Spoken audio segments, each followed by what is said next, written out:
माँ की ममता। एक रात राजा बाबू अपनी पत्नी टीना के साथ शादी की पार्टी से अपने घर लौट रहे थे। रात ज़्यादा होने की वजह से कोई गाड़ी नहीं मिल रही थी। राजा बाबू का घर मुश्किल से 4 किलोमीटर की दूरी पर देवगढ़ के एक पहाड़ी गांव में था। मुसीबत ये थी कि सावन का महीना था और ऊपर से जोरों की बारिश भी हो रही थी और उन्हें अपने घर पहुंचना भी ज़रूरी था। अंत उन दोनों पति पत्नी ने पैदल ही घर जाने का निर्णय किया। मोबाइल की टार्च की रोशनी में दोनों आगे बढ़ने लगे। वे अभी आधे दूर ही गए थे कि जोर से बिजली चमकी और बिजली की रोशनी में एक औरत का साया दिखाई दिया जो ठीक उनके सामने खड़ी थी। इस सुनसान सी सड़क पर रात के अंधेरे में अकेली औरत को देखकर उन्हें डर लगा और मन में तरह तरह के विचार आने लगे कि कहीं ये कोई भूत तो नहीं।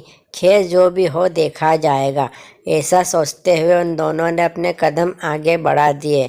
लेकिन बिजली अब बार बार लगातार चमकने लगी थी और उस बिजली की चमक में वो औरत दूर से ही साफ साफ दिखाई दे रही थी। वो औरत उन्हें रोकने का इशारा कर रही थी। उसे देखकर राजा बाबू की पत्नी की तो हालत खराब हो गई थी। लेकिन राजा बाबू को अब लगने लगा था कि ये औरत शायद कोई मुसीबत में है।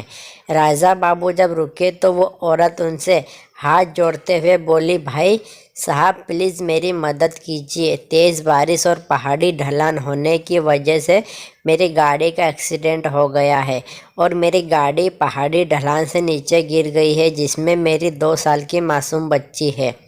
प्लीज़ आप दोनों उसे बचा लीजिए। इतना कहते ही वो औरत आगे आगे चलने लगी और न चाहते हुए भी राजा बाबू और उसकी पत्नी के साथ उस अजनबी औरत के पीछे पीछे चलने लगे। लेकिन एक अनजाने भय से उन दोनों का दिल जोर जोर से धड़क भी रहा था। जैसे ही वे दोनों पहाड़ी से नीचे गए उसके गाड़ी के पास तो उन्होंने देखा कि गाड़ी के एक प्यारी सी मासूम सी बच्ची रो रही है। राजा बाबू ने बच्ची को गाड़ी से निकाला तो पाया कि बच्ची बिल्कुल ठीक है।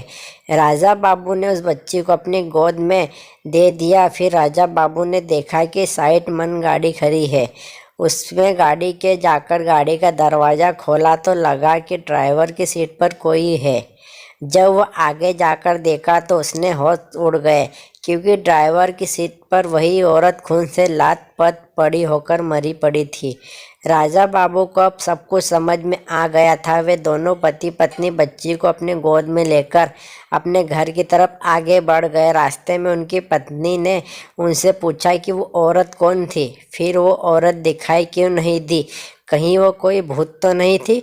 राजा बाबू बोले, वो एक माँ थी, मर कर भी अपने बच्चे के लिए तड़पती है, जो वही एक माँ थी। वो राजा बाबू की पत्नी ये कहानी सुनकर आंखों से आंसू निकल गए। दोनों अगर कोई मुसीबत हो तो उसकी जरूर सहायता करें। क्या पता हमारी एक छोटी सी कोशिश किसी की ज़िंदगी में बाहर ला दे।